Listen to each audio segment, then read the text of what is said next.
Alright, so here's a problem. We're trying to make a sketch of a graph of f based on various information about the function, its first derivative and second derivative. Okay?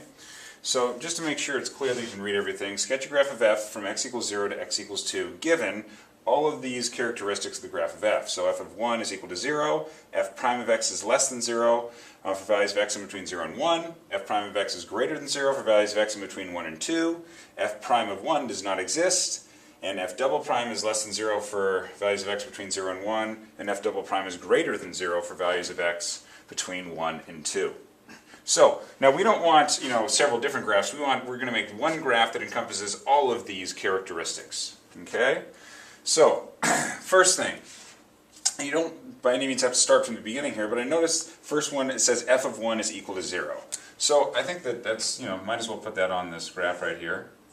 Okay, so let's say here's x equals 1, here's x equals 2. So it says that f of 1 is equal to 0. So I know that my graph has to go through that point at 1, 0. It's got to cross through there. Okay?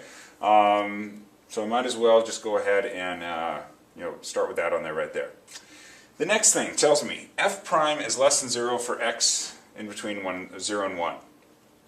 F prime is less than 0. We should know that that means, if f prime is less than 0, what that means is that f is decreasing. Or another way of saying that is that f has a negative slope on this interval from 0 to 1. So from 0 to 1, f has a negative slope. Let me just draw, this isn't necessarily what it's going to look like. I'm just going to draw some dotted lines, just kind of indicating from 0 to 1, the slope's going to be negative. Okay, and I'll have to make some adjustments here as I go along, but that's just telling me the slope's going to be negative from 0 to 1. And then the next one says f prime is greater than 0 from 1 to 2. So that means that if f prime is greater than 0, that means that f is increasing, or has a positive slope on the interval from 1 to 2. So from 1 to 2, it's got to be increasing. And notice how I'm drawing this to go through this point. So I'm saying, okay, it's going to decrease to that point, and it's going to increase beyond that point. Okay? It does say that f prime of 1 does not exist, and since there is actually a point on the graph there, f of 1 equals 0, there's a couple ways you could sketch this, but I'm going to make it so that the graph is pointy at 1. As you can see, it's kind of pointy already, but still have to make some other adjustments here. I have to use this. F double prime is less than 0 for values of x in between 0 and 1. Okay? So in between 0 and 1, if f double prime is less than 0, that means that f is concave down. So that's a big key right here. F is concave down between 0 and 1.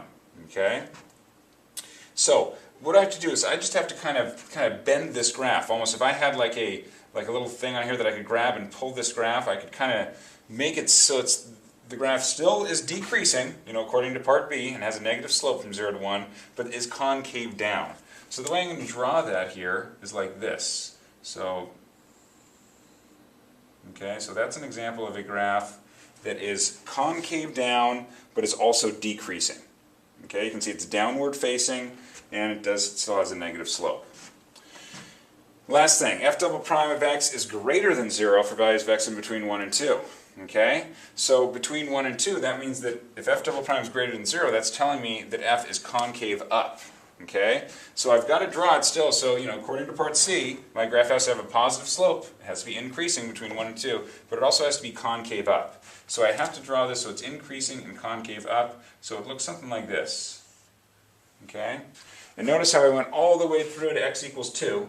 Okay, actually maybe we should even do a little bit more like that. If you have a problem like this on the AP test, you want to make sure you go all the way through. If it says to draw from 0 to 2, don't stop short of 0 and don't stop short of 2. Go all the way beyond your endpoints if you want. Okay?